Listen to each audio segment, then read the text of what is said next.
we have certain tools that are helping us to get through this structure of a text. And we know this week we have been diving deep into this particular standard, that 5th standard, where we are understanding why a series of chapters, scenes, stanzas, how they all fit together to provide that overall structure of a particular story, drama, or even a poem. This lesson was attacking a 5th grade literary standard. It was based on understanding how a series of chapters, scenes fits into the overall sequence of a literary text. The text that we used in class was Laugh, and that was a science fiction text. This was chosen because we haven't done a whole lot with science fiction. And so this whole idea of something imaginative, inventive, was something that was novel. It lent itself to curiosity, and so I knew that it would hook them and they would be interested in the text itself. Can you tell me, where did we leave off? The rising action. We were still in that rising action part. Mr. Chilton, what are you thinking? We moved from the rising action to the climax. Okay, so talk to me a little bit more about that. Why would it have been the climax of the story and not the rising action? Because we got so into the story, we kind of like stopped and we were still at the climax. Talk to me a little bit more about what you know about the climax. How do you know? What are some words that we have used to describe the climax of any story? Oh, the major turning point. Yes. It was a major turning point. You helped me. These are your words. You helped us yesterday before we left reading to capture each of these scenes. Somebody, can you tell me how I would summarize each of these scenes? Peter's buried in books and he doesn't have a lot of friends. Who is that again? Peter. So we learned about those main characters, but then we went into some of the rising action parts. Talk to me, 5th grade. What were some of the things that you had learned about that were leading us up to that climax part? For 5th grade, we're asking them not to only sequence the events, but to have an understanding of why they are positioned that way and how one builds on another and how it's a very sequential chain of events. Well, Angela thought it wasn't really going to be useful for anything since it could only keep you or objects there for a short bit of time, but then she realizes afterwards that it can be extremely useful, but she uses it to try and cheat to get her name published. Oh, yes, you're absolutely right. And that's where we left off yesterday, at that climax part where she had traveled forward to read what, Caleb? Her story that she won, so she could write it and she could win. Yes, she traveled into the future to see who actually won the writing contest. She got to see what that story actually was. She stole all of those words. We're at the part of this particular story. We're not sure what's going to happen. As we're traveling throughout a narrative text, we've got some signposts that have been helping us to understand and to figure out how all of these scenes are fitting together. Our author, Namioka, she did a great job of inserting these scenes where we're sliding to the edge of our seat with suspense. We're not sure how it's going to turn out. There's a reason why she inserted each of these points.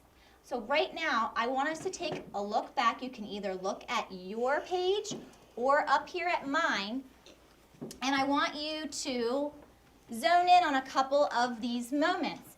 I am going to ask for your participation. At this time, I would like 2 things ready. I would like for you to turn on your responders. And the second thing I would like for you to do is to flip your bookmark over so that you can see your signposts, because these signposts have helped us get to where we are right now. Could everyone please scan through page 518, talk to me about what is Angela going through on page 518. When you think you know the signpost that is jumping out at you, I want you to chime in. In this lesson, we were asking them to use that same Neo, it's a Renaissance product, as a responder. And when I'm calling on a kid, the rest still are held accountable for understanding the question and given a chance to answer. Guys, Tavon is looking closely at the sentence that said, "Suddenly, I was nervous." We know that she was super excited to go and get that winning story. She had no problem thinking about how this time machine was going to work for her. But now she's all of a sudden nervous. What is she struggling with? And I see that some of you are coming up with some good signposts here. Tavon, can you explain what you were thinking? She's nervous because what? She was nervous because she didn't know how the time machine worked, and she needs to know how the time machine worked. Great. I chose the text laugh because in the beginning, it does a great job of introducing our main characters, and it draws our readers into sparking some curiosity because this main character is very different. Here's what I would like for you to do. In your groups right now, you have your graphic organizer that looks exactly like mine. You're all caught up from what we have been working on. And I would like for you to now turn to page 523. In your groups, I would like for you to read just page 523. We're going to take this in small chunks. After you have read 523, I want you to talk in your groups about events that have unfolded on that page. And then I want you to also talk in your groups about any signposts that are coming out at you at that time, okay? So down here, we know we're in the falling action part. I would like for you to start taking notes in your group about what's happening now. I think it's a tough question because she went around and nobody wrote that piece, so she's wondering who wrote that piece. Okay. And so I think it's her that wrote that piece. Can you show me some proof Um, on this page, bud? Oh. How did It said that meant someone in our class. One of the kids here had actually written the story. Who was it? My heart was knocking against my ribs. I stood there and waited for someone to complain. I had stolen his story. Nobody did. They need to know why we're doing the things that we're doing. Why am I asking these questions? Why is it important? Where am I going? On the other side of that bookmark, we had the standards. I think that if you were to go back into the classroom right now and ask them what was the whole purpose of that lesson, they would be able to reference that and tell you why. She feels guilty about winning the contest, and she realizes she needs to confess. She realizes she needs to confess possibly. Do we know that that's for sure going to happen? Or is that your prediction? My prediction. That's your prediction? That's a very logical prediction because when you feel very guilty about something, some people can't take it anymore and they need to confess to make it right. Mr. Sean, I've got some other people that are thinking along the same lines as you. You said it was a Tough question. tough question. Mr. Chilton, talk to me about why was this a tough question in this scene? It was a tough question for her because she was wondering who wrote the story that she wrote, and she thought it was someone in her class. Yeah. So she started getting feelings for other people. She did. If you stole something from somebody else in your class here, this is a great group. You guys are like a family in here. Yeah. If you knowingly stole something, Caleb, from someone in here, how would that be resting on your shoulders? What would that do to your heart? I'll feel sad, or that you stole and the other guy would cry, where is it, all that. Yeah. She's faced with what then? What is she faced with? She knows she has done something wrong. Miss Rianne, what is she struggling with now? That she cheated and she feels guilty. And so what do you do if you did something wrong? If you cheated, so you have to do what? You have to make a choice as far as what? Go back and change it Or what? or confess. Or confess. Somebody else that had a different moment, I just want you to explain. If you said any of the other signposts, somebody brave enough to share. I think that the way that the story is gonna end, like, I think it's gonna show.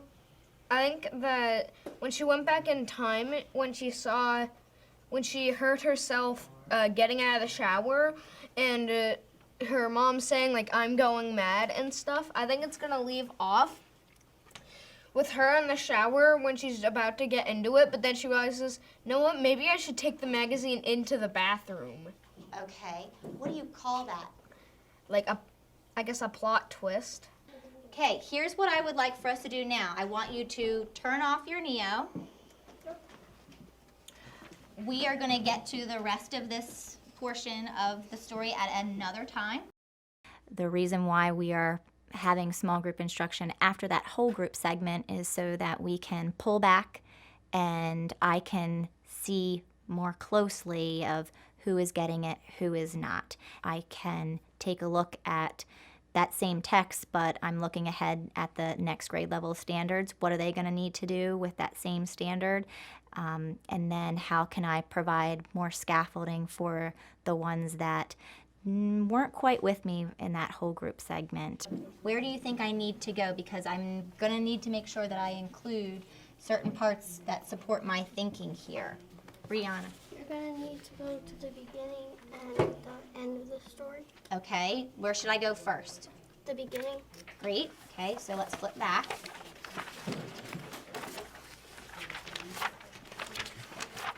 Okay, am I all the way back at the beginning? Where did she start? Where did this whole idea of the contest come in? Fisher? It says, I got an honorable mention last year, but it wasn't the same as winning and showing my parents my name, Angela Tang, printed in the school magazine. And how'd she feel about the honorable mention?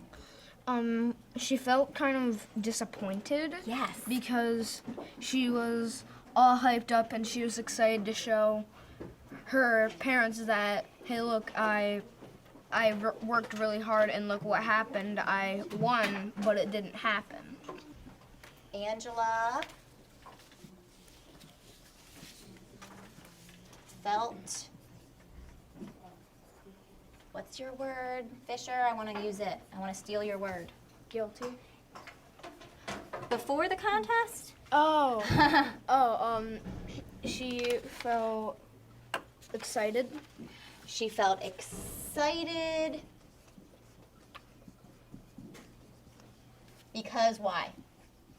Because she was hoping to prove her parents wrong and show that she was really hardworking. Where it will go from here is we're going to finish out the text because we didn't get to the very end of it, and then we're going to take another look at what they did today in small group on the character development. From here, we're going to give the students a chance to become the writer. What would your writing look like? Now you're the author. How are you going to incorporate the sensory details, the concrete details, those exact words that a good author will give the reader so that they have a deep understanding of who that character is and what role they are playing?